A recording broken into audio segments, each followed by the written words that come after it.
first college football 25 best card in every position. I wanted to wait until the lineup builder was out. I was waiting for the database, and it came out last week, so I wanted to wait all the way till Monday. I'm going to be updating this every other Monday. Basically, I'm just going to take an empty lineup, fill it with the best card in every position, and boom, keep you guys updated with it. But if you enjoy videos like this, I also do top 10s. I do gameplays and all these new cards as well, so make sure to hit that like, hit that subscribe, and let's just jump right into it. If you're looking for cheap, fast coins to build that God Squad you always wanted, check out my sponsor, U4GM, and use code SHOE for 5% off your order. Starting off the year, the first one is kind of straightforward. There will be some positions where the highest overall might not be the best card in the game. That's kind of just how it is in this game in all Ultimate Teams realistically. But for offensive line, it basically is whoever is the highest overall until we start getting abilities that truly matter. But right now, Will Campbell, he arguably probably was the best one before this, but he did end up getting that LTD left tackle card right there. You know, whatever. Offensive line, I probably wouldn't waste coins on this. I don't even waste coins on LTD offensive linemen yet, but these guys are definitely the best. Cody O'Connell is another guy that was really, really cheap at a time. He's now up to 230K, but offensive line, I'm flying through. Nobody really cares too crazy this early on. Like I said, there's no abilities or counters with them yet, but just go with the highest overalls if you are truly looking to build the best team in the game. But now we get to tight end, where I think it comes down to two cards really, and then after that, and actually I clicked the wrong one, I think it comes down to these two cards right here. I do think Mark Andrews isn't bad, but 83 speed is a little bit brutal when it comes to these two though. Jay Samaro is worse in literally every single stat than our guy Colston Loveland, and also I believe Colston Loveland does get the quicker juke because he's a little bit underweight right there. But the one problem is with the one problem with Loveland is I think speed is really all you're looking for early on. He hits all the thresholds he needs anyways. His short running is above 80. His medium route running is above 80. He still plays amazing, and I still see Amaro on everybody's football field still to this day, despite them being very similar in prices. And I think that's for a reason. I think speed is everything right now in the game early on with no abilities taking place. I'm going to lean Jay Samaro. Wide receiver, there has been a top dog in the game for a while, and I'm glad I waited to do the best card in every position, and I'm glad it kind of took a little bit for the database to come out. We actually have some really, really good cards to play around him now. Luther Burden is still wide receiver one. He's the only wide receiver with 88 speed. He is 5'11", which is a little bit on the shorter end, but he does have 85 plus juke, meaning he gets the really, really quick animation that you'll see guys like Saquon get, Judkins get in this game, and all the route runnings 85 plus, all the catchings 85 plus. He is absolutely wide receiver one in this game. But there's the guy that is right on his coattail right now. AJ Brown's LTD is amazing. He is 6'1". He is 87 speed. I think the only thing that really sucks about him, despite, I mean, all of his stats are amazing too. He only has one stat not above 85, and that's catching traffic. The only thing that sucks about him though is that he has like 76 juke, and they actually made the juke move rating matter this year. Last year in Madden, it all went off your weight. Now it goes off your rating, and AJ Brown has like a 76, so it's not the best. It's not the best, but I will say that's his only flaw in his game. He is an amazing wide receiver. And then at wide receiver 3, I really think it comes down to these two. If you are looking for a little bit of height and you're a big ag catcher, you probably would lean Randy Moss. Michael Crabtree has the good juke. So if you're looking for an after the catch guy, Crabtree. If you're looking for the high ball ags, you like possession catching a lot of big balls, high balling a lot, Randy Moss is the guy. I think wide receiver 3 depends on play style. I don't think there really is a guy that you have to put here. I personally would go Crabtree. I think the juking and the after the catch stuff in this game is way too OP to not have. Randy Moss moves like a turtle after the catch. That's up to you. Like I said, play style, go right there. I'm going to go with Crabtree. I think he's personally better in the game right now. And then running back, probably the best card in the entire game. Probably the best card in the entire game. I know some people are probably wondering who I think is the second best, just in case you can't afford Judkins. It probably is CMC. CMC also gets the fast juke. He's the best route running of the bench. He is also tied for the second speed. I would say probably him or CJ2K for a wide or running back too. That is completely up to you, but I'll put an RB2 there because I know not everybody can get Judkins in the game right now. And then at quarterback, this is where it gets tough. This is where it gets tough. Look at the stats. I know stats want is like something everybody looks at. It's the only thing that's tough though is I used Vince Young in my entire gauntlet run over the weekend. I did not notice any difference with the throw power, with the accuracy as much. Maybe sometimes at least in the accuracy, but Lamar Jackson, I really do feel like he felt so much faster than Vince Young out there that I almost feel like I would just take the speed at this point until we start getting abilities to where these stats actually matter. I think it depends. I don't know. I think the running around like a psychopath is really OP in this game, especially against mid blitz. You can get out a lot of times because people aren't really containing in that.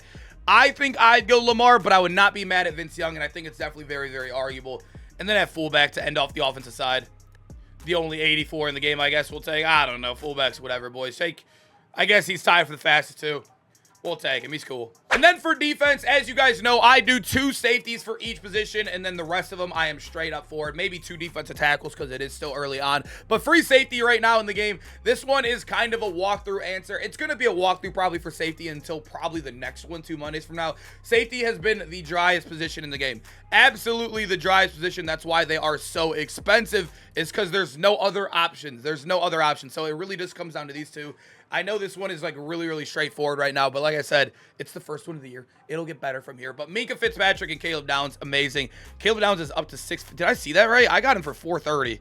He's up to 650. That is absolutely absurd. Right outside linebacker, though. This is where it gets a little tough. I'm going straight up. I know a lot of people like to use these guys out of position. I want to go straight up on this list right here, and I think it's definitely Colin Oliver. Colin Oliver, if you have them both and you can only play one, or maybe if you want to use Mike on the other side, I think Colin Oliver is definitely the play right here. He is absolutely amazing as a user, as an edge rusher. He is so fast out there. I think this card's amazing. Hopefully you guys got him from the glitch, or even if you just bought him. I don't even know what he goes for anymore.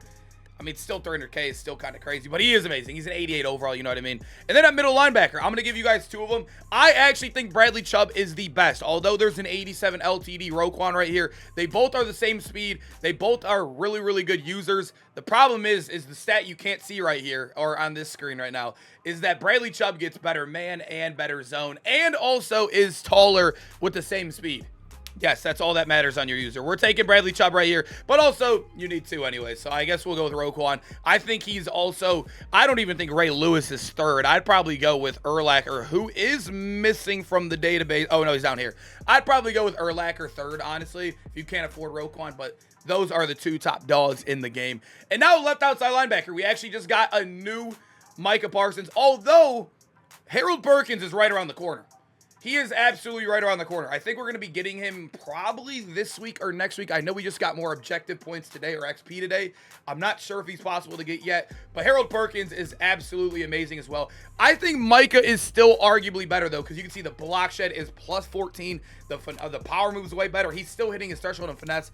I think Micah is arguably better than Harold Perkins. I think Perkins is probably just going to be a user. Micah's probably more of an edge rusher, but just because you can't get him yet, there's no argument. We're going with Micah.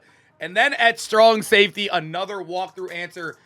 This is tough because I know this card, he might as well be like, it's kind of like, this card's like impossible. I don't want to say impossible. 250 house rule wins in that mode is absolutely brutal. I'm a house rules grinder. If you guys know, in Madden, I was like the first Jay Jettas. I was also the first Odell Beckham. I always grind the house rules. I'm always one of the first ones to do. I get it done the first day usually.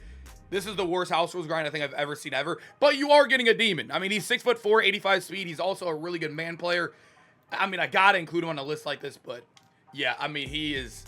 Oh man, that card almost feels untouchable. I don't even want to grind for it anymore. But we got Derwin as well if you can't afford him or have the time to go get him, I guess. Now we move to corner, which I think corner we need help with badly here. Corners is a hard position because either one, all the good corners have been LTDs, or you have to go 9-0 plus or 9-1 plus in the gauntlet, which I know isn't fathomable for most people that play the game. I know that, and I know that's realistic. And also the other one's a glitch card. We do not have a single card yet that is actually just a champion people can afford, right?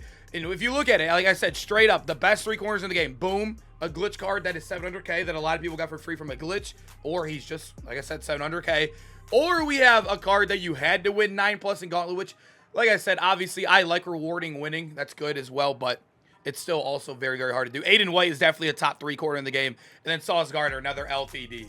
The corner position needs help because if you are not balling right now, or at least winning games, it is very, very hard to get these. Or if you miss the glitch. It sucks. It really does suck because even when you look at like corner 4, Ramsey, LTD, corner 5, LTD, it's brutal. The cornerback position, they need to stop cheating us there. Help us out. If you are struggling bad and you can't afford those guys, that you could probably move a lot of the safeties down here as well. I think that's what a lot of people do, is playing safeties at corners to afford it, but it is what it is. And actually now on the D line, we actually have some arguments now, boys. You can see it comes down to really 2 cards, and I think you're asking the absolute worst person here because I am an absolutely huge Browns fan. And I want to go Myles Garrett, but I don't know. I feel like they're both amazing. I'm probably going to just lean my guy, Max Crosby. I would go with speed. He also has all of his thresholds above 80. Miles has his power move at 79. It hurts me to say. I'm keeping Myles Garrett on my team. I'm a big Browns fan, but Max Crosby probably is a little bit better. Is it worth the upgrade if you already have Miles? 60K? Is he 60K better? No, but if you have the coins, you have the coins. You're watching this video for a reason if you want to look at the best card in every position. But now at D tackle, I am a huge fan of Timmy Jernigan, by the way. I think Timmy Jernigan is an absolute monster. This card has been balling for me the entire year. I think Booger McFarland's a little bit too on the slow end, but I think Christian Wilkins, just look at the stats. He's faster. His block shit is very similar. The power move's still there. He has better finesse move. I think I gotta go with Christian Wilkins. I think speed alone's there. If you are using two, though, I'd probably go with Timmy Jernigan over all these guys. Yeah, I think he's been so good. He's built like a kind of like an end that plays D tackle, and he sheds like crazy. I think he's like too skinny sometimes where he doesn't even get touched by the guards. He's amazing. And then at left end, man, the end it off the Von Miller, man. This defense is absolutely insane. And I also want to see how expensive this team is. 11.4 mil for the best card in every position team right now. That's not even including the best kicker and punter. Boys, I know it was kind of straightforward right now. We had a couple hard decisions to make, or a couple cards, I guess, like middle linebacker, some of the defensive line positions. It is a little bit straightforward until we get going, but I just wanted to get at least one of these out. It's going to get more and more intense and more sweatier to make a list like that as we get farther into the year and get more promos, get abilities and whatnot. But I hope you guys are enjoying the videos. We're going to have top 10s, more gameplays this week. Should be fun, man. I'll see you guys in the next one. Peace out, boys.